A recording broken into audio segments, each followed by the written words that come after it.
అల్హమ్దులిల్లాహి రబ్బిల్ ఆలమీన్ వస్సలాతు వస్సలాము అలా రసూలిహిల్ అమీన్ వ అలా ఆలిహి వ అస్హాబిహి అజ్మఈన్ అమ్మా బఅద్ ఔజు బిల్లాహి మినష్ షైతానిర్ రజీం బిస్మిల్లాహిర్ రహ్మానిర్ రహీం యా బనీ ఆదమ అన్ లా తఅబుదుష్ షైతాన్ ఇన్నహు లకుమ్ అదువ్వుం ముబీన్ సదకల్లాహుల్ అజీం. సర్వలోక నియామకుడు, సర్వోన్నతుడు, సర్వ సృష్టికర్త అయిన దైవానికే సమస్త స్తోత్రం తెలియజేసుకుంటూ, సోదర మహాశయులారా, ఆధ్యాత్మిక ప్రియులారా, ఈ రోజు నేను మీ ముందు శైతానుకు సంబంధించి కొన్ని విషయాలు తెలిపే ప్రయత్నం చేస్తాను. శైతాను అంటే అత్యంత నిరాశ నిస్పృహలకు లోనైన వాడు అని. ఇతని పేరు ఇబ్లీషు. ఇతను జిన్నాతు జాతికి చెందినవాడు. ఏ విధంగా అయితే మానవునికి స్వేచ్ఛ విచక్షణ జ్ఞానం ఉందో, మంచి చెడులు ఆచరించే స్వేచ్ఛ ఉందో, మానవునికి ముందు ఉడమిపై జిన్నాతులను కారుణ్య ప్రభు అయిన దైవము సృష్టించడం జరిగింది. తెలుగులో ఈ జిన్నాతులనే భూతాలు అని అంటారు. ఈ భూతాలు ఈ స్వేచ్ఛను సద్వినియోగం చేసుకోకుండా దుర్మార్గంగా వ్యవహరించిన కారణంగా కారుణ్య ప్రభు అయిన దైవము ఆ జాతిని అంతమొందించడం జరిగింది. వారిలో బహు కొద్ది మంది మాత్రమే సజ్జనులు ఎవరైతే ఉన్నారో జిన్నాతుల్లో నుంచి కొందరు మాత్రమే ఉండిపోవడం, మిగిలిపోవడం జరిగింది. ఆ విధంగా ఈ ఇబ్లీషు ఎవరైతే ఉన్నాడో ఇతని మంచి నీతి నడవడికల కారణంగా దైవదూతలలో ఇతను మెలిగేవాడు. వీరు భూమిలోనే కాకుండా ఆకాశాలలో కూడా తిరిగేవారు. దైవదూతల వద్దకు కూడా వీళ్ళు వెళ్లేవారు. ఆ విధంగా ఇతను దైవదూతల సాంగత్యంలో ఉండడం కారణంగా అతను రక్షించబడ్డాడు. మరి కారుణ్య ప్రభు అయిన దైవము తొలి మానవుడు మహనీయ ఆదం అలైహిస్సలాం గారిని సృష్టించినప్పుడు ఆయనకు విధేయత చూపమని, సాష్టాంగ ప్రమాణం చేయమని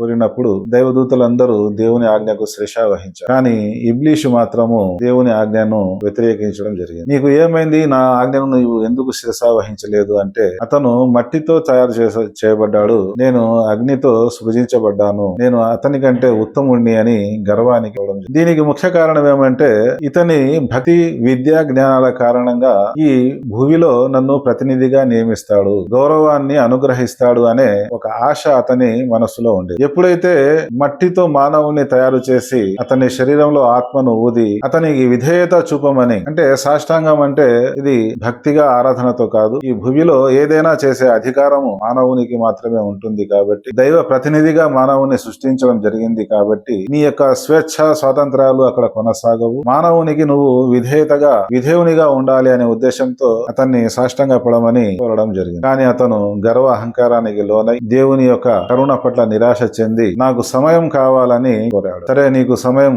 ఇస్తున్నాము అని దైవం అతనికి వాగ్దానం చేయడం జరిగింది. తరువాత కారుణ్య ప్రభు అయిన దైవము హజరత్ ఆదం అలైహిస్సలాం గారిని, హజరత్ హవ్వ అలైహిస్సలాం గారిని స్వర్గంలో మీరు ఏవి కావాలంటే అవి అనుభవించండి అని స్వర్గంలో ఉంచడం జరిగింది. కానీ ఒక వృక్షం వద్దకు వెళ్ళకూడదని, దాని ఫలాలు తినకూడదని షరతు పెట్టడం జరిగింది. ఆ స్వర్గంలో హాయిగా ఉన్న సమయంలో ఈ శాపగ్రస్తుడైన శైతాన్ ఎవడైతే ఉన్నాడో వారికి లేనిపోని ఆశలను కల్పించడం జరిగింది. దేవుడు ఆ చెట్టు వద్దకు ఎందుకు వెళ్ళకూడదన్నాడంటే, ఆ పండ్లు ఫలాలు ఎందుకు తినకూడదన్నాడనంటే, మీకు మీ జీవితము శాశ్వతంగా ఉంటుంది, మీకు దైవత్వం అనుగ్రహించబడుతుంది, ఈ స్వర్గంలో మీరు శాశ్వతంగా ఉంటారు, అందుకోసమే దేవుడు ఆ చెట్టు వద్దకు వెళ్ళకూడదు అని నిషేధించాడు అని వారిని వ్యామోహపరిచే దానికోసం ప్రయత్నం చేశారు. కానీ దేవుని ఆజ్ఞను ధిక్కరించే దానికోసము వాళ్ళు సిద్ధం కాలేదు.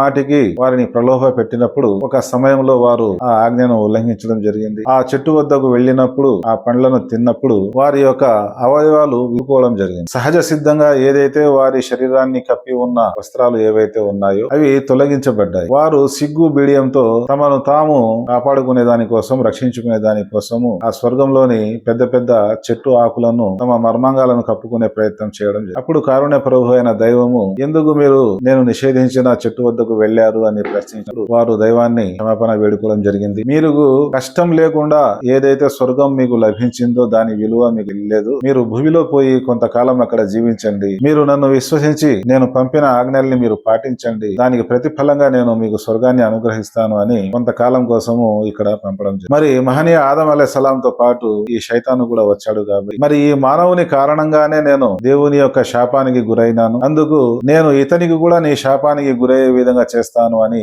శపథం పడడం. వెనుక నుంచి, ముందు నుంచి, కుడి నుంచి, ఎడమ నుంచి, పై నుంచి, కింది నుంచి, అన్ని వైపుల నుంచి నేను మాటు వేసి ఈ ఆదం సంతానాన్ని మార్గభ్రష్టులుగా చేస్తాను అని శపథం చేయడం జరిగింది. ఆ విధంగా కారుణ్య ప్రభు అయిన దైవము ఎవరైతే పశ్చాత్తాపడి తమను తాము సంస్కరించుకుంటారో, నా వైపుకు మరలుతారో నేను వారిని క్షమించి వేస్తాను అని కూడా దైవము వాగ్దానం చేయడం జరిగింది. మరి ఈ విధంగా సోదర మహాశలరా, ఈ శాపగ్రస్తుడైన శైతాను మహనీయ ఆదం అలైహిస్సలాం ను స్వర్గంలో నుంచి భూమిలోకి వచ్చే విధంగా కుట్రలు, ఎత్తుగడలు వేయడం జరిగింది. అదే విధంగా భూమిలోకి వచ్చిన తర్వాత ఆదం సంతానంలో ఎంతో చెడులను వ్యాపించే ప్రయత్నం చేయసాగారు. రక్తంలో రక్తంగా ప్రవహించి అతని యొక్క ఆలోచనలను హృదయంలోకి వెళ్లి అతని ఆలోచనలను చెడు వైపుకు మరలించే శక్తి అతని వద్ద ఉంది. కాబట్టి ఖురాన్ లో చాలా మందికి ఏ విధంగా అతను మార్గభ్రష్టుని చేశాడు, ఏ విధంగా చెడుల కోసం ప్రేరేపించాడు, ఆ విషయాలన్నీ కూడా చాలా విషయాలు ఉన్నాయి. సోదరులలో జగడం పెట్టే దాని కోసము హజరత్ యూసుఫ్ అలైహిస్సలాం గారి యొక్క సోదరులను ద్వేషం పెంచి